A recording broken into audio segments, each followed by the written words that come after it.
comfortable. With that being said, I think there's been some positives about us going against our own defense like we do a little bit. And, you know, we'll see where that falls when we get there come game time. And, you know, when it all boils down to it, it's how we play on every down. It's how we finish. And, you know, make sure that we take care of business and go forward. Okay, we go far right corner. Thayer Evans, New York Times. This is for Jim and Greg. How disruptive do you see Sergio Kendall? Go ahead. He's the one that's going to hit him. So he's going to get hit. Well, I've known Sergio for a number of years. You know, he's a Woodrow Wilson kid. He's from Dallas, and he's a freak, for lack of a better term. He's a stud. He plays fast. He plays smart.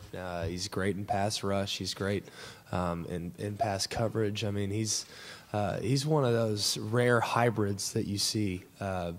Being a Cowboys fan, he reminds me a lot of DeMarcus Ware, I guess. He just is so versatile, and he can make things really difficult for an offensive line and a quarterback because of just the tenacity and ferociousness he plays with. So he's going to be a handful, but hopefully we'll be able to handle him somewhat because you can't ever stop him. We'll go on the left.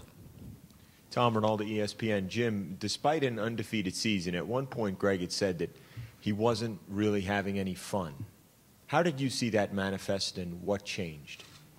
Well, I think, you know, that was an interesting little 3-game stretch where, you know, we all kind of sat back and, you know, kind of reevaluated what direction we were going a little bit. And I think in some cases, I mean, it's a credit to Greg how he approached it and did a great job of still managing the situation while going forward with what we needed to do offensively. And I can't say how proud I am of what has come out of it. But you know, we hit a big panic button.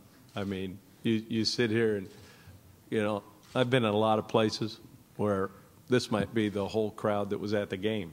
And you know, I think we made a bigger deal about something that really, you know, was one of those things that everybody goes through. And you know, it wasn't just Greg. I mean, this deal's a team effort. And there were a lot of little things that needed to get taken care of. And we've done that pretty well. And, you know, we'll go forward from there. Go on the left in the back row. Don Hawes, NBC 13 in Birmingham for Jim and Greg. We heard from some players who still can't believe they're out here playing for a national championship. Other players say it's just another game. From a coaching standpoint, from a player standpoint, where does this team stand mentally now that you're out here at the site?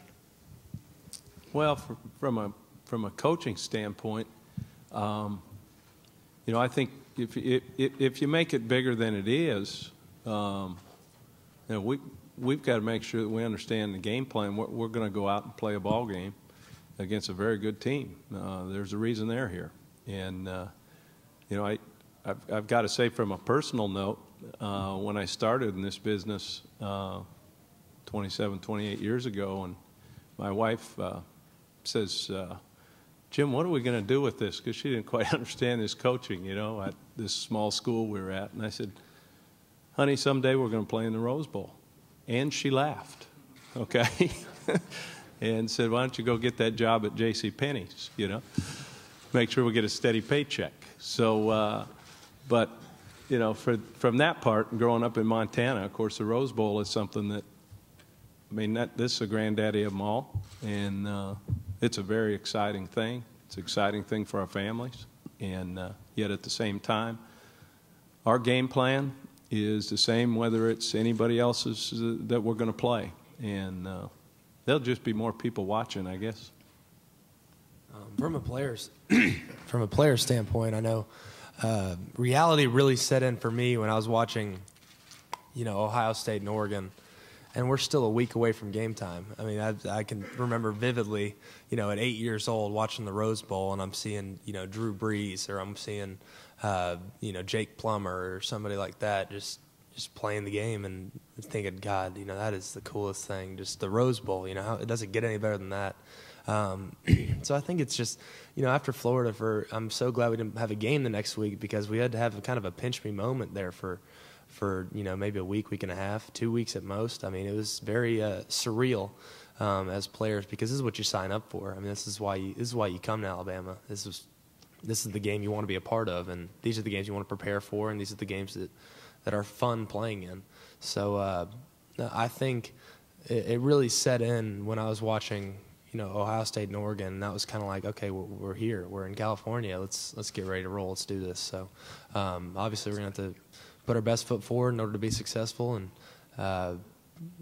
we got a couple more days of work, and I know we'll be ready. On the back on the right. Leslie McCaslin, News 8 Austin. For Greg and Julio, Texas really prides itself on the speed of their defense. How does it compare to some of the SEC defenses you faced, and specifically for Julio, guys like Earl Thomas and the speed that you see in the backfield? They have incredible speed. I mean, they lock down corners and stuff, and they real physical. And I mean, it's just like an SEC team, how they play the game. So I mean, we prepare like any other game, and just hope our game plan works.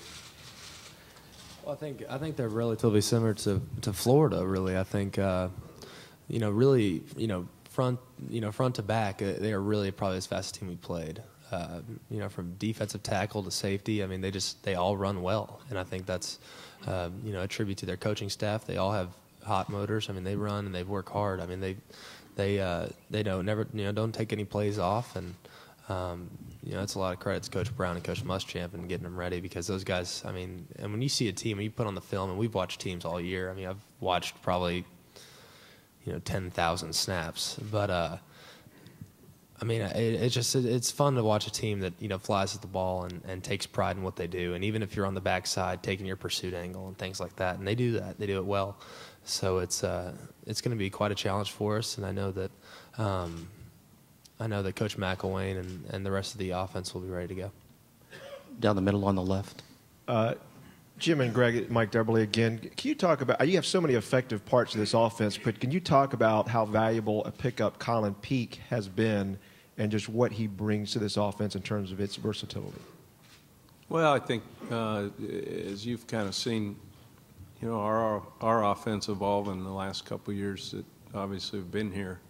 Having a guy at tight end that is able to do things both in the run game and the pass game is something that's really valuable. In today's offensive schemes, you see a lot of spread stuff and people not playing with a tight end, and I think that gives us a little bit of an advantage when we play some of the defenses, because you have a guy that can both stretch the field a little bit. He's a big target, and yet at the same time can get his second foot step in the ground and block a defensive end. So I think that's been good, because we lost some pretty good tight ends from last year, and I think that crew of tight ends that we have this year is stepped up. Last question right in the front here. Chase Goodbread again with the Tuscaloosa News. Coach, there have been a couple of reports over the last month that you may be a head coach sooner rather than later. Can you just touch on your career aspirations long term? Well, then I guess I must have an unlisted number, What the heck?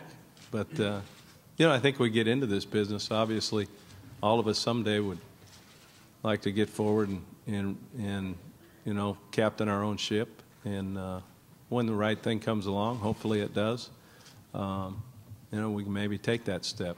And, like I've told you one of the other times, probably when I was here, I've got to pinch myself being at a place like Alabama. There's no place like it, and never in my wildest dreams would I have ever thought to get an opportunity to be at a place like this. All right, thank you, guys.